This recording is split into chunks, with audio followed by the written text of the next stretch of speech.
అందులో లేయా మొదటి కుమార్తె, రెండవ కుమార్తె రాహేలు. యాకోబు రాహేలును ప్రేమించి, మామయ్య నీకు రెండవ కుమార్తెను ప్రేమించాను, నీ కుమార్తెనిచ్చి నాకు పెళ్లి చేయి అని అడిగినప్పుడు, నా రెండవ కుమార్తెనిచ్చి పెళ్లి చేయాలి అంటే 7 సంవత్సరాలు నా ఇంటిలో నీవు పని చేయాలి.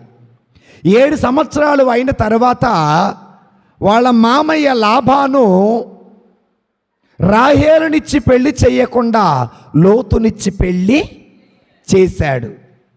యాకోబు అక్కడ అన్నయ్యను మోసం చేస్తే, ఇక్కడ మేనమామ యాకోబును మోసం చేశాడు.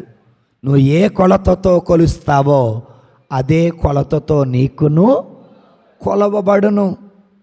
నాబోతు నీవు